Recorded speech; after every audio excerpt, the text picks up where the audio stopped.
पुत्र नाभग, नाभग के अज हुए, अज से दशरथ का जन्म हुआ। इन्हीं महाराज दशरथ से ये दोनों भाई श्री राम और लक्ष्मण उत्पन्न हुए। इक्ष्वाकु कुल में उत्पन्न हुए राजाओं का वंश आदिकाल से ही सिद्ध शुद्ध रहा है। ये सब के सब परम धर्मात्मा, वीर और सत्यवादी होते आए हैं। नरेष्ठ नरेश्वर, इसी इक्ष्वाकु कुल में उत्पन्न हुए श्री राम और लक्ष्मण के लिए मैं आपकी दो कन्याओं का वर्ण करता हूँ। यह आपकी कन्याओं के योग्य है और आपकी कन्याएं इनके योग्यता, आप इन्हें कन्यादान करें। महर्षि वशिष्ठ जब इस प्रकार इक्ष्वाकु वंश का परिचय दे चुके, तब राजा जनक ने हाथ जोड़कर उनसे कहा, मुनि श्रेष्ठ, आपका भला हो। अब हम भी अपने कुल का परिचय दे रहे हैं, सुनिए।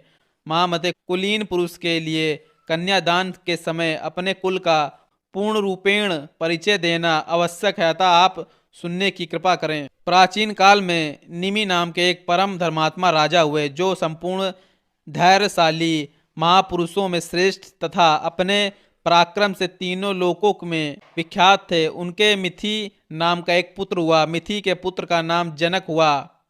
ये ही हमारे कुल के पहले जनक हुए। इन्हीं के नाम पर हमारे वंश का प्रत्येक राजा जनक कहलाता है। जनक से उदावसु का जन्म हुआ। उदावसु से धर्मात्मा नंदीवर्धन का जन्म हुआ।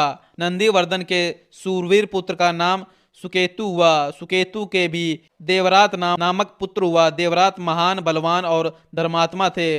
राजसिंह देवरात के भद्रथ नाम से प्रसिद्ध एक पुत्र हुआ।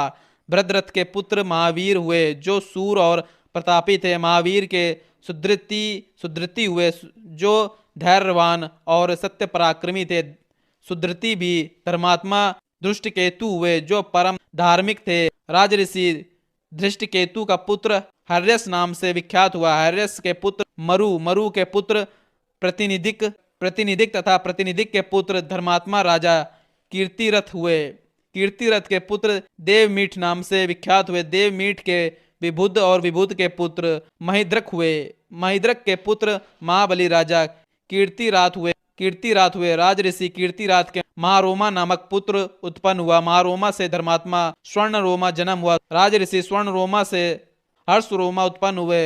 धर्मात्मा राजा हर्षरोमा के दो पुत्र उत्पन्न हुए, जिनमें ज्येष्ठ तो मैं ही हूँ और कनिष्ठ मेरा छोटा भाई वीर कुशध्वज है।